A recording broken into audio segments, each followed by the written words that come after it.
Good day, everyone. Welcome back again to our class. And it's been a long time since our last session, since my last video upload.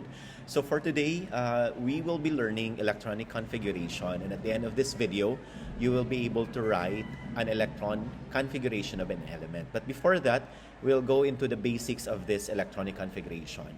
So we are after after the number of electrons. So mas importante ang number of electrons sa element. Although we also consider other subatomic particles, but this time we will be focusing our attention to the number of electrons. So let's go to the basics. So we have the protons, neutrons, and electrons. So this is actually the nucleus. In the diagram shown in your screen, so we can see there nucleus. Okay, nucleus contains protons and neutrons. So protons, it's positively charged, while neutrons, it's neutral. It has no charge. While out in the outside of the nucleus, it contains or it has electrons. Oh, it's actually floating. So nucleus is made up of protons and nucleons. They're color green and red, right?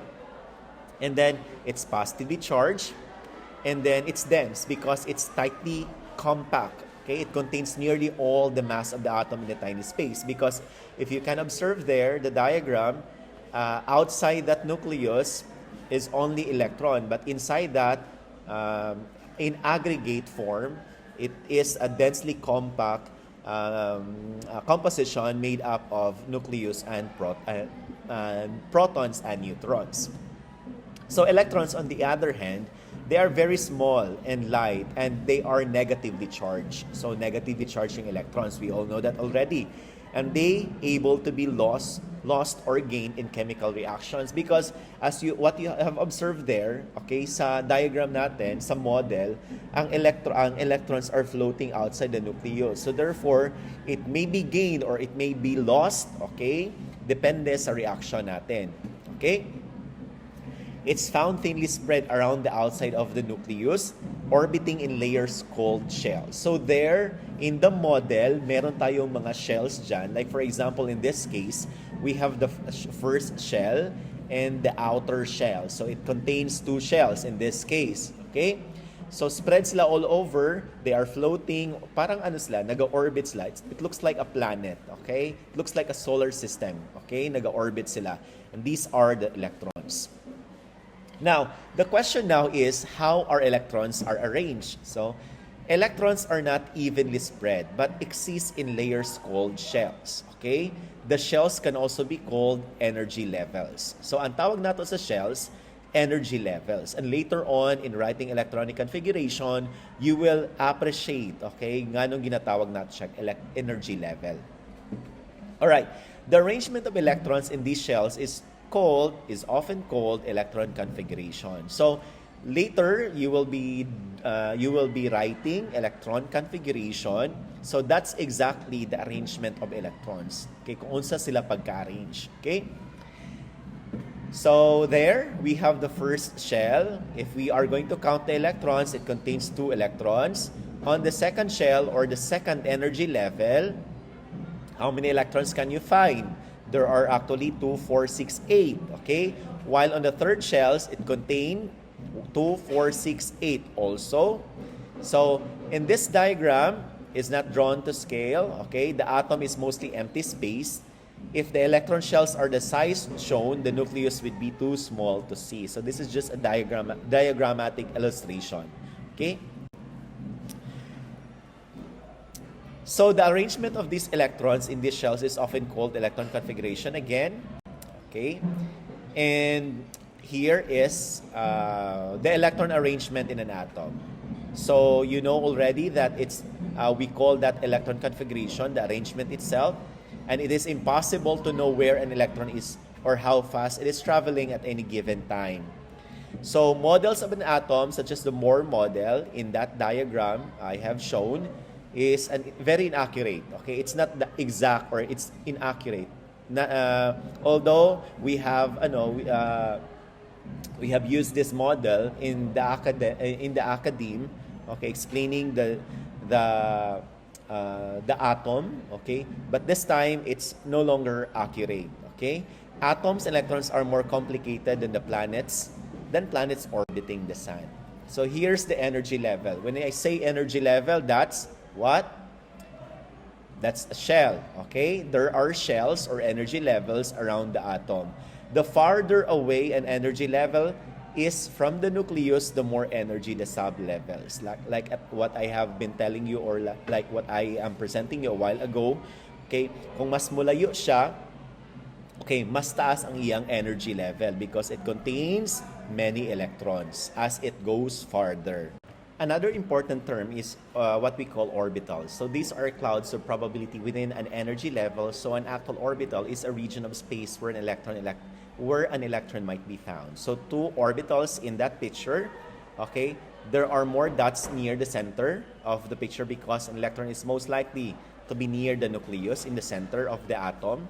And the electron which is negative is attracted to positive protons. So that is why most of the dots there are located near the nucleus because electrons are attracted to positively charged subatomic particles which are protons. Okay, so that is why mas daghan ang mga dots near the nucleus. Alright, so we have different types of orbitals. Okay, within the energy levels or energy shells are different shaped orbitals. Later on, we will be using these letters, like for example, the S, the P, and the D and F. So they contain different total numbers of electrons. So they correspond to specific number of electrons. And later on, these letters are very important for you to remember because these are the letters that you will be writing to determine the arrangement or the electronic configuration. Okay? A number can be placed in front of the orbital letter to represent the energy level that an orbital belongs. For example, 1s, 1p, 2d. Okay, later we'll try that one. Okay, for example, 1s is an S-shaped orbital on the first energy level which is closest to the nucleus. Okay? So different shaped orbitals can hold different number of electrons. You take note of this.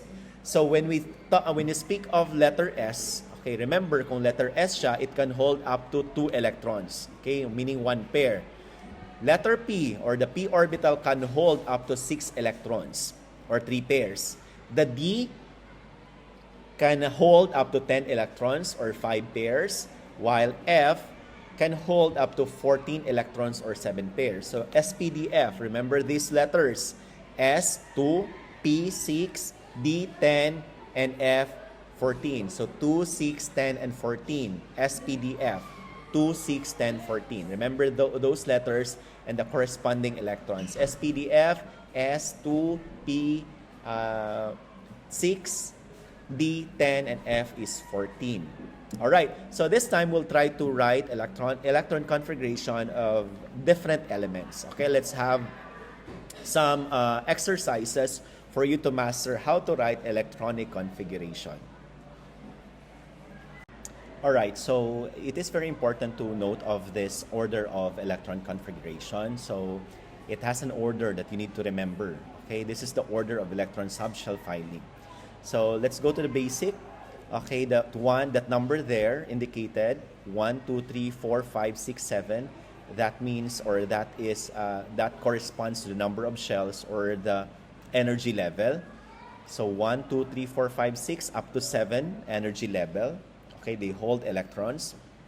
And then you start counting from 1, okay, followed by 2s2, and then 2p6, and then 3s2. Let me use my highlighter. So this is how we're going to count or to write in order.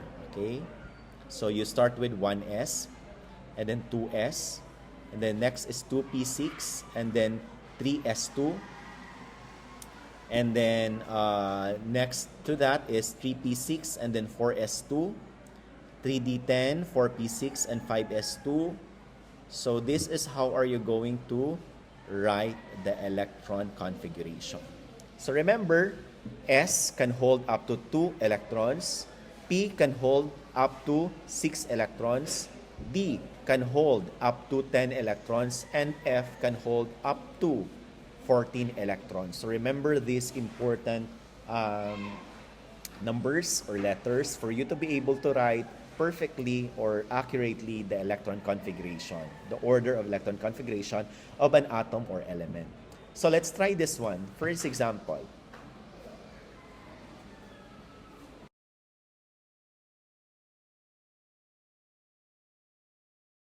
All right. So in this example, it shows you the nitrogen as your atom. And the nitrogen right there, okay? The number there, 7, it means the atomic number, while the number below, 14, it corresponds to the number of the atomic mass, okay? Take note that the electron is the number of electron, the atomic number is equivalent to the number of electron and also the number of protons. So what we need to take note of this and kinahanglan natin ma-remind is this number above, because this is very important. This shows you the number of electrons, which is very important for you to be able to write the electron configuration of an element. For example, this nitrogen. So how many electrons? It has 7 electrons. So there it has 7 electrons. Now the question is, how are you going to write electronic configuration of this nitrogen? So applying what we have learned earlier, okay, using the order of electron configuration, so you start with 1s. Take note, 1s or the s can hold how many electrons? 2, right? And then p can hold 6 electrons while d can hold 10 electrons. So let's try. So we'll write first 1s. So that's 2. Our target is to get a total number of electrons which is equivalent to 7. So we have already 2. And after 1s, the next in order is 2s. How many electrons can 2s can hold? It can hold up to 2. So therefore we have 2 and 2. So we have 4. So we need more 3 electrons in order to complete the electron configuration of this nitrogen, which contains 7 electrons. So what is next to 2s? Okay, because paslanting tayo, di ba? So the next is 2p. Now the question is, ilang electrons ang ilagay ko sa ibabaw ng 2p? Because p can hold up to 6, di ba? So pero we need only 3 in order to complete the electrons or the configuration of 7. So we will only write the remaining number of electrons which will complete the number of electrons of nitrogen. So therefore, we only need to write 3 electrons or 3. So when we sum them up, okay, kung i-total natin sila, 2 plus 2, that's 4 plus 3, that's 7. So this is how are you going to write the nitrogen electron configuration. 1s2, 2s2, and 2p3 equivalent, or it has a total number of electrons which is 7. Okay, we'll try another example. Alright, in this next example, we will be using the aluminum atom or aluminum element. So take note, in the previous example, the nitrogen contains 7 electrons. So we need to write electron configuration which will total the number of electrons equivalent to 7 electrons. This time, when you check the element, it has 13, number 13 above the element, which corresponds to the atomic number, which is equivalent to the number of electrons. And below, that's the mass number. But never mind that number because we are after only to the number of electrons. Okay, importante lang the number of electrons. So we have 13. So this is 13, the number of electrons. The E negative there symbolizes electron. So we have 13. So how are we going to write the electron configuration of this element aluminum? So again, we'll write first in order. First, 1s. 1s can hold how many electrons? 2. So we will write 1s2. Next, in order is 2s. How many electrons can 2s hold? Again, 2 because it is s. So 2 plus 2, that's 4. We need more. Okay? Next in order is 2p because paslant, di ba, ang ating order? So 2p, the p can hold up to 6 electrons. So you will write 6 there. Okay? 2p6. So 2 plus 2 plus 6, that's 10. How many more do we need? We need 3. Okay? So the next in line or the next in order after 2p is 3s. Okay, 3s. So ilan man ilagay natin? 2 lang, not 3 because S can hold only up to 2 electrons. So 2 plus 2 plus 6, that's 10 plus 2, that's 12. How many electrons do we need to write? 13. So ano bang ilagay natin after 3s? Alright, the next in order is 3p. Now the problem, p can hold up to 6 electrons. Okay, but take note, we only need 1 electron in order to complete the electronic configuration. So how many electrons or what number will you write there? So you'll only write 1. Okay, that will complete your electron configuration. So when you sum them up, we have 2 plus 2 plus 6 plus 2 plus 1. That's equivalent to how many number of electrons? That's 13. So this is the electron configuration of the element aluminum or atom of aluminum. Okay? I hope you get it. Okay? I'm going to present another complicated element or atom which is actually an ion. Okay, di ba ang ion, it has a charge. So we'll check later on kung paano natin gawin ang electron configuration ng element or ng ion. Because ion is a bit complicated element because it contains charge. Okay, it has a charge now. So we'll try that one. Okay. Alright, we'll try this ion. Okay, this is an iron ion. Okay, so take note, there, the original, the atomic number of iron is 26. That's the original, while its atomic mass is 55.85. But what if, in a given problem, ang ibigay sa inyo na exam is Fe2+. So meaning it has a charge, it's an ion. Ang mangyayari is that, kung may charge na plus, positive, ang gagawin nyo is to subtract. Because this 126, that represents, let me show my highlighter, this 26 here represents the electrons. Pero pag may 2 plus siya na positive, ang mangyayari, madiduct yan siya sa number of electrons ni iron. So therefore, when you subtract them, okay, when you subtract 26 by 2, subtract nyo siya, magiging 24 na yan. So this is the number na gagawin nyo sa electron configuration. Not the 26 here, okay, not the 2 here, okay. After subtracting, you will use this 24, the number of electrons of an ion, ion. Okay, so let's try this one. So we have 24 electrons to be written in an electron configuration. So the first order is 1s. So it has 2 electrons. Next is 2s.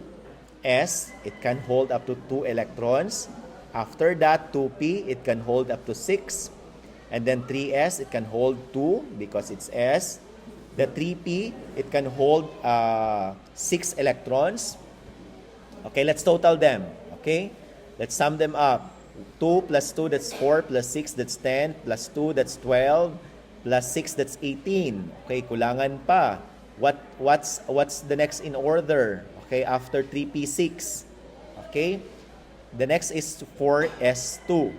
Okay, so 4s2 can hold up to 2. Okay, I am going to explain bakit may slash yan. Okay, I am going to explain that later.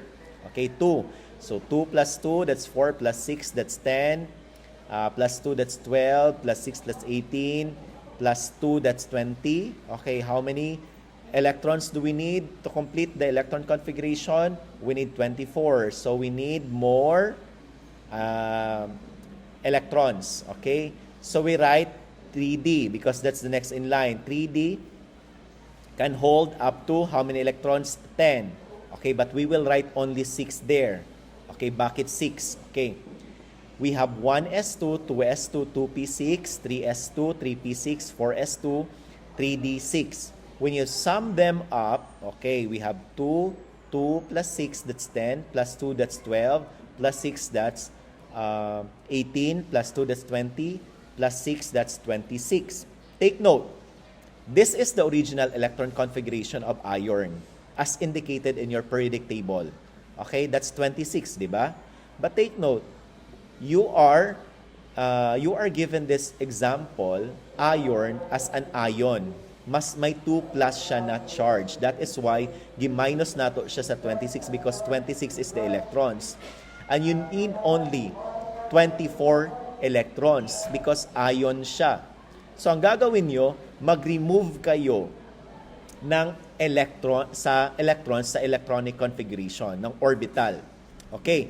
Ang question, unsa may i-remove ninyo? Okay? Ang i-remove ninyo katong pinaka-last nga shell.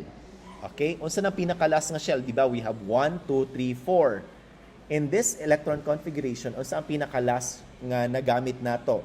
Is it 1, 2, 3, 4? It's 4. So we need to crush. We need to remove this 4 here. Kana siya. Okay? Because it's the last energy level. And we will retain 3, D6 because dili siya pinakalas nga shell or energy level. So that is why 6 ating nilagay kasi when we total the number of electrons in this configuration, it is equivalent to 24.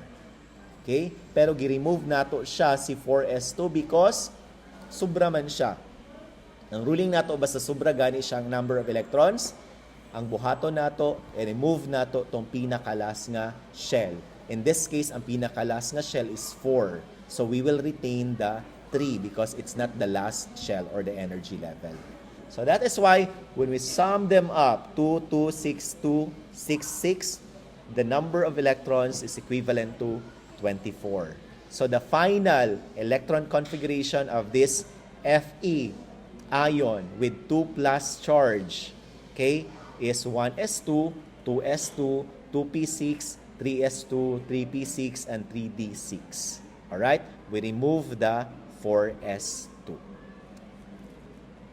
Alright, finally, the last example that I'll be giving you this day is chlorine. Okay, but take note of the charge of this chlorine. It's an ion, again, but it has negative. It's a negative charge ion, chlorine, because there, in the example, it's negative 1. So, ang gagawin ba natin, i-plus or i-minus natin sa number of electrons? Originally, when you check the periodic table of elements, or periodic table, the chlorine has 17 electrons. And it has a mass of 35.45. Now, before, in the previous example, ang nitrogen is, ang ion ng, ang iron, it has plus 2 plus. Ang ginawa natin is, minus natin siya sa electron because electron is negatively charged.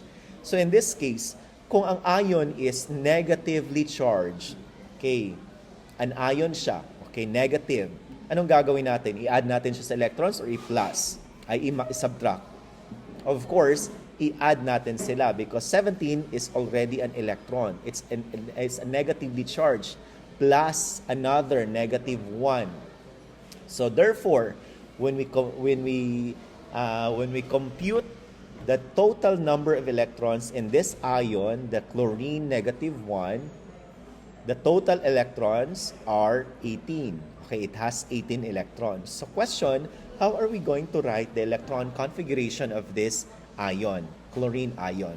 So again, you write the orbitals or the energy level, the shell, the letters, and the numbers, which corresponds to the energy level and the orbital. So you start by writing the 1s1. That's the first. The 1s can hold up to 2 electrons. Tama. Next is 2s. It can hold up to 2 electrons also. After the 2s, 2p. How many electrons can p hold? 6. Okay? So let's compute them. 2 plus 2, that's 4, plus 6, that's 10. But we need more 8 electrons to complete the number of electrons because 18 ang kinakailangan natin. So after 2p, we'll go back to 3s. Okay, 3s. The s can hold up to 2 electrons. Here, 2 electrons, so 3s. So that's 12 na. How many more do we need? We need more 6. Okay, what's the next of 3s? 3p. Okay, anong ilagay natin? The 6. Okay, to complete the electron configuration of chlorine. So take note, hindi natin kung ion ang ibibigay sa inyo na problem, we will not use the original number of electrons as found in the periodic table of elements. Periodic table. We need to subtract kung plus siya, we need to add kung negative siya. Okay? Because take note, the 17 here is the electrons. It's negative. It's a negative charge particle, subatomic particle. Plus ang ion natin is negative. So therefore, we add them, the two.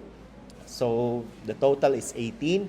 So it should be your electron configuration must yield or must be, kung i-compute natin, must be 18 electrons. So this is how the electron configuration of chlorine ion looks like. So we have 1s2, 2s2, 2p6, 3s2, 3p6. When we sum, when we add all the electrons there, it is equivalent to 18 electrons. I think that's all for today. Thank you very much, and I'll be posting an activity in our MS Teams for you to submit next week maybe.